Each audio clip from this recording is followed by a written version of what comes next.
Bueno, y para analizar este tema, estamos a esta hora de la mañana con Rodrigo Navia, nuestro analista económico. Rodrigo, ¿cómo estás? Buenos días, bienvenido a la edición matinal. Buenos días. Bueno, inflación alta y MASEC bajo, ¿el peor escenario que podríamos estar enfrentando en estos momentos como economía nacional? Sin duda no es el más optimista en las cifras de la coyuntura, ¿ya? Pero siempre las cifras macroeconómicas hay que verlas un poquito más de largo plazo, ¿ya? Y en el término de actividad es una situación más puntual lo que hemos vivido con el último informe del IMASEC de julio, ¿ya? Pero en un horizonte de 12 meses se ve que una proyección de crecimiento entre 5,5 y 6%, incluso el Banco Central es un poquito más optimista, 5,75, 6,25. Por lo tanto, en ese sentido no es tan complejo. Hay algunos síntomas sí de preocupación dada la turbulencia internacional, pero no es tan negativo por ese lado. Sí, por el lado de la inflación, claro, por el tema de la inflación. Es llamativo. De eso me te iba a preguntar, porque se sostiene que la inflación respondería a lo que está aconteciendo con el tema de la agricultura, con algunas especulaciones de precios, pero también con precios internacionales que están incidiendo en el mercado local, la leche, por ejemplo, y otros más. ¿Qué tanto esto se va a mantener en el tiempo? O sea, ¿vamos a mantener un IPC alto en unos cuantos meses más? ¿Esto va a tender a bajar? De acuerdo a lo que tú entiendes sobre el sistema. Hay que entender que la inflación que se está produciendo ahora en el corto plazo puede ser a distintos factores. Por un lado están factores de costos, por otro lado están factores de demanda y también qué es lo que los agentes están esperando que va a pasar con la inflación a futuro. Si miramos los tres factores quienes tienen más incidencia en lo que hemos experimentado este año, sin duda son factores de costos. ¿Ya? Tú lo has señalado, algunos precios internacionales como la energía, como algunos alimentos, ¿ya? Por cosas que han pasado en el resto del mundo y también algunas cosas que han pasado en nuestro país, ¿ya? Han empujado precios como el del trigo, ¿ya? Y la energía al alza.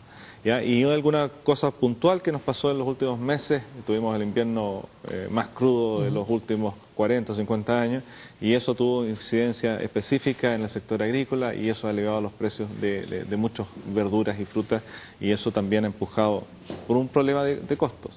Por el lado de la demanda se ven algunas señales en el sentido de que está creciendo el gasto de manera bastante fuerte y eso puede generar cierta preocupación. ¿Ya? Y por el lado de las expectativas de los agentes económicos, sin duda, dado este escenario donde estamos empujando la inflación, dado estos factores de costo, hay muchos precios en nuestra economía que se reajustan de acuerdo a la inflación pasada y por lo tanto en los próximos meses vamos a tener algunos precios que van a empezar a aumentar, producto que estos meses hemos tenido mayor inflación.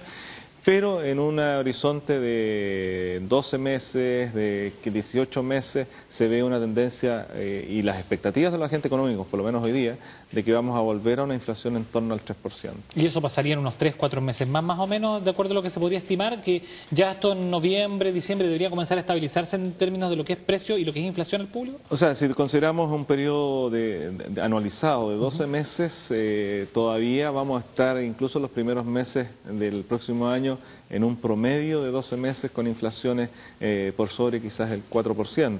Hacia fines del próximo año la inflación anualizada en 12 meses debiera tender hacia un 3%.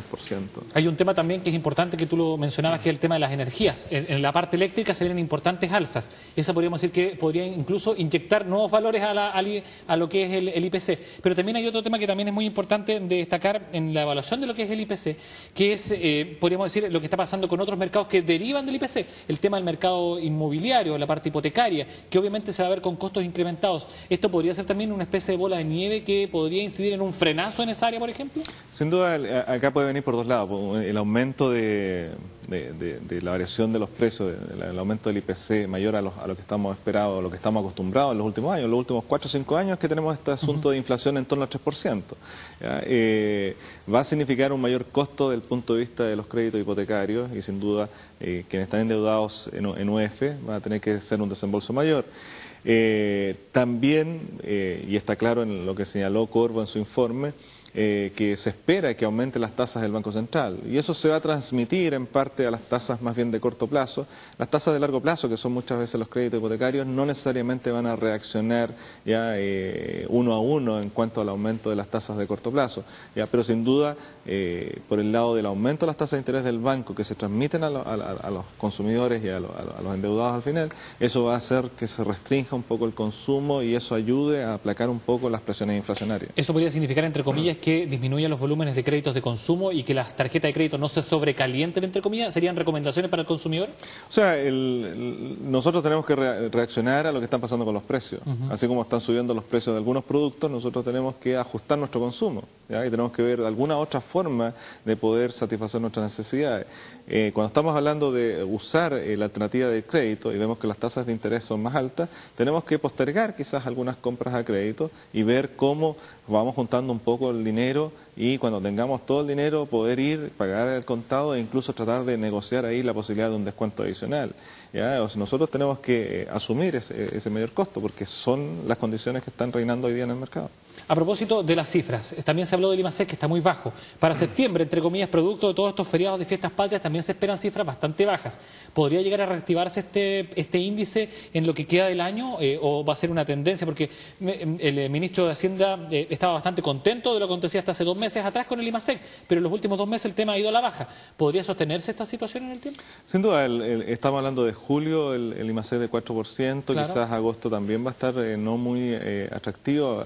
Tengamos presente todos esos problemas laborales que han existido en los últimos meses. Septiembre va a ser un mes con un aumento significativo en términos de número de feriados y por lo tanto no necesariamente vamos a ser un muy buen mes desde el punto de vista de la actividad económica, pero por lo general hacia fines de año se reactiva un poco la actividad económica y vamos a terminar en un año, de mi punto de vista, más en torno a 5,5, 5,8, ya no tan cercano al 6%. En ese sentido, quizá el informe del Banco Central es un poquito más optimista en materia de actividad.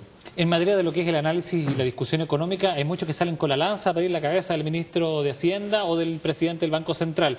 ¿Cuál es tu línea en ese aspecto? ¿Cómo podrías evaluar la conducción en estas áreas? ¿Sientes tú que debería haber cambios en la materia o sientes tú que estas son situaciones trascendentes a las personas que están ejerciendo esos cargos? En el caso del Banco Central, yo creo que tenemos que sentir un poco orgullosos de lo que ha sucedido en los últimos 17 años con el Banco Central. ¿Ya? Nosotros éramos un país de inflación del 30%, alta, volátil. El problema es que la gente se olvidó de eso. ¿Ya? Tuvimos periodos de inflación de 500%, de alrededor de 100%, muchos años de inflación de 30-40%, y donde más sufre es la persona de bajos ingresos, el que tiene un sueldo fijo en pesos durante el año, ¿ya? Ve cómo se erosiona su poder adquisitivo durante el año. Y con la forma que se ha conducido la política monetaria en los últimos 17 años, ya se ha logrado una estabilidad en términos de materia inflacionaria, que hoy día estamos escandalizados porque quizás llegamos a una inflación de 5,5, 6%, ¿ya? Lo cual era un sueño 20 años atrás, tener inflaciones de menos de 10%. Entonces, en ese sentido, lo que es la ley orgánica del Banco Central, ¿ya? Establece muy claramente, independiente de quién sea el presidente del Banco Central, cuál es su norte y cuál debería ser la utilización de los instrumentos que tiene a su disposición, hacia dónde debiera apuntar. En materia fiscal, tenemos que recordar que estamos desde el año 2001 por un acuerdo tácito conduciendo la política monetaria, política fiscal bajo un esquema de regla superávit estructural. ¿Ya? Entonces también el ministro de Hacienda no tiene mucho espacio para poder moverse. ¿Ya? De hecho, se ha planteado para el año 2008 en el presupuesto rebajar el superávit de 1% a 0,5%. Eso va a significar un aumento en el gasto fiscal, va a tener más recursos para poder aplicarlo al gasto, lo cual no necesariamente es lo más deseable en un escenario donde los precios están aumentando muy fuertemente. ¿Ya? Sin duda, lo más probable es que dentro de la discusión presupuestaria para el próximo año, que se viene en los próximos meses, va a ser un hecho. Si es el mejor momento a bajar de 1% a 0,5%, sin duda va a haber muchas presiones de sectores importantes que van a verse beneficiados de esa rebaja del superávit, por lo tanto mayor gasto, para tratar de que se concrete. Rodrigo, queremos agradecer el tiempo que has tenido para analizar en detalle lo que está aconteciendo con las políticas macroeconómicas, con el tema del IPC, con el tema del IMASEC, el manejo del Banco Central, lo que es Hacienda, y lo estaremos conversando en una próxima oportunidad. Sin duda. Gracias, Rodrigo. Buenos días. Buenos días.